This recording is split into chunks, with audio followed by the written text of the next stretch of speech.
It was a rainy Thursday afternoon in a small town in Ohio. The streets glistened with puddles, and the gray clouds seemed to weigh down on everyone's spirits. People hurried past each other under umbrellas, their faces buried in their own worries.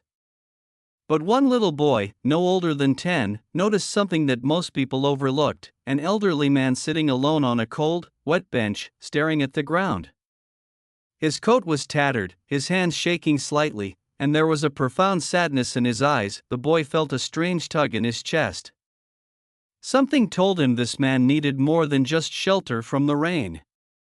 He didn't know what to do, or what words could matter in a world that seemed so big and indifferent. Yet, with a bravery that only a child can summon, he took a step forward.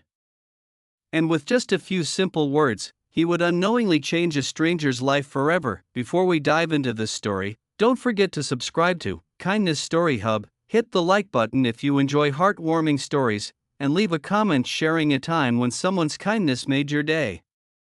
Your support helps bring more inspiring stories like this one to life. It all started that afternoon when Ethan, the boy, was walking home from school. His backpack was heavy, and his shoes were splashed with muddy water from the rain-soaked sidewalks. But when he saw the old man, everything else faded into the background. The man, whose name was Mr. Thompson, looked completely alone. He didn't seem to notice the bustling town around him or the children running past with their umbrellas. He simply sat there, lost in thought, shoulders hunched, staring at nothing. Ethan's curiosity got the better of him. He slowed his pace and peered closer, unsure what to say. "Hi, sir," Ethan said softly, almost afraid to disturb him. Mr. Thompson looked up slowly, startled. His eyes, tired and weary, met the boy's. "Hello, young man," he replied, his voice quiet and rough, as though he hadn't spoken much in days. Ethan smiled, trying to hide his nervousness. "It's raining a lot today, huh?" he said, pointing to the gray clouds above. "Are you okay?" The old man's eyes softened for just a moment. He shook his head faintly.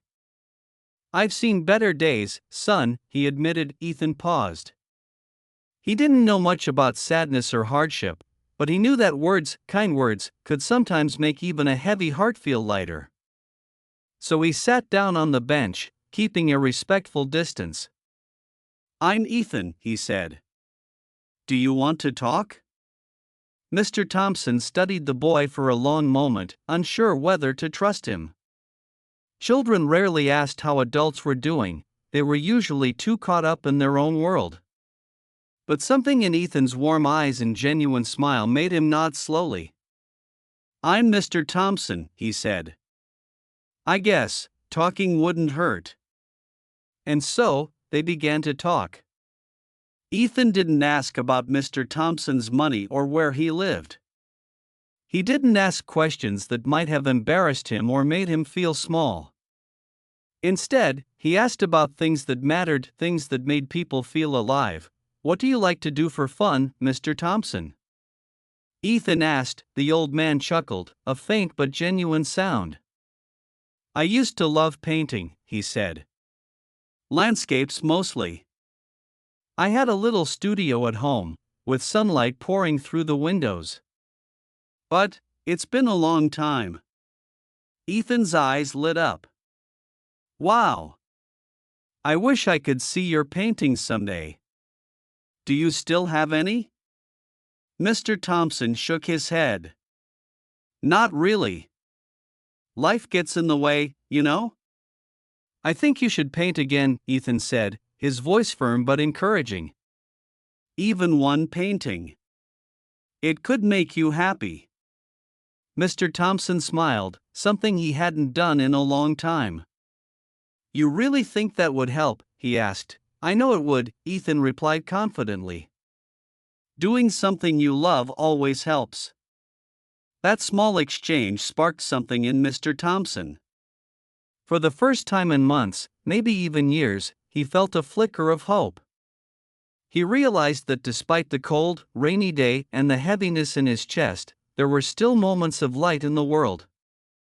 Sometimes, it came from the simplest things: a warm smile, a gentle question, or kind words from a stranger. Ethan continued to sit with Mr. Thompson for the rest of the walk home, listening to stories of his youth, his love for art, and the life he had once dreamed of living. In turn, Mr. Thompson asked about Ethan's school, his favorite games, and the friends he enjoyed playing with. The boy's enthusiasm was infectious, and soon the old man found himself laughing and sharing more freely than he had in years. The days turned into weeks, and Ethan made it a habit to stop by the park after school whenever the rain wasn't too heavy. He and Mr. Thompson formed an unlikely friendship. People passing by would often smile at the sight of the boy and the old man talking and laughing on the bench. Some even whispered that they had never seen Mr. Thompson so lively and full of energy. One afternoon, Ethan arrived with a small sketchbook and a set of colored pencils. "I thought maybe we could draw together today," he said, holding out the supplies. Mr. Thompson hesitated, unsure if he still had the skill or confidence to paint. But seeing Ethan's hopeful face, he accepted. Together, they began to draw the trees, the puddles, and the way sunlight peeked through the clouds after the rain. With each stroke of the pencil and each dab of color, Mr. Thompson's heart felt lighter. The old layers of sadness were slowly peeling away, replaced by a newfound sense of purpose and joy. One day, as they were finishing a painting of a golden sunset over the town's river, Mr. Thompson turned to Ethan with tears in his eyes. "You know, Ethan, I was ready to give up. I thought life had nothing left for me.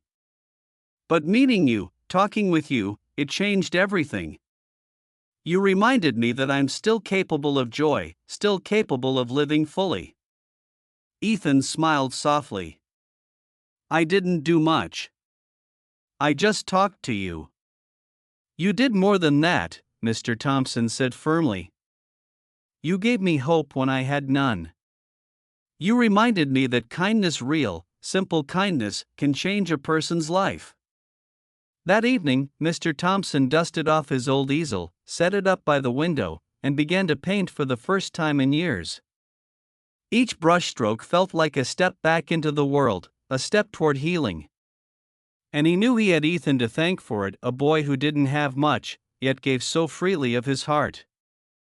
Word of the friendship spread throughout the small town. People were inspired by the simple, beautiful truth that kindness knows no age, no background, no limits. A child's genuine concern could awaken hope in a soul that had long been dormant. Years later, Mr. Thompson's paintings began to fill the walls of local galleries. He often spoke of his young friend, the boy who had reminded him of life's beauty. "Never underestimate the power of kindness," he would say. "Even one small act, a few simple words, can make someone believe in themselves again." Ethan grew up, but he never forgot those rainy afternoons on the park bench. He carried the lesson in his heart, that kindness is not about grand gestures or heroics. It's about noticing someone's pain, offering a smile, lending a listening ear, and speaking words that uplift. And the beauty of it is, kindness has a ripple effect. The old man who once felt invisible became a beacon of inspiration. Others, touched by his story and his art, began to act with more compassion, more patience, and more understanding. All because a boy noticed someone who needed a little warmth, and he chose to care. So, the next time you see someone alone, someone struggling, or someone who seems forgotten, remember Ethan and Mr. Thompson. Remember that a kind word, a genuine smile, or even a few minutes of your time can make a difference that lasts a lifetime.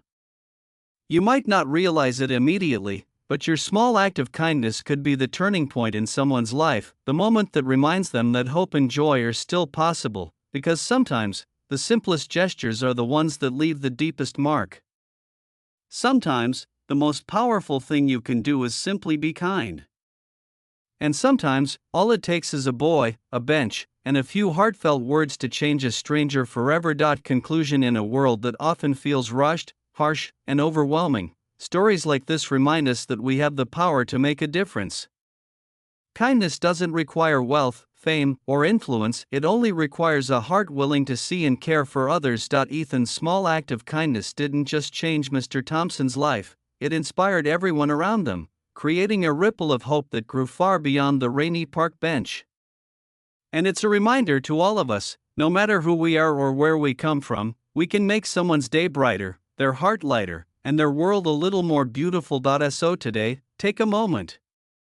Smile at a stranger. Offer a kind word. Lend your time, your patience, or your heart. Because you never know, your simple act could change a life forever. And in doing so, you'll help make the world a warmer, kinder place, one small gesture at a time.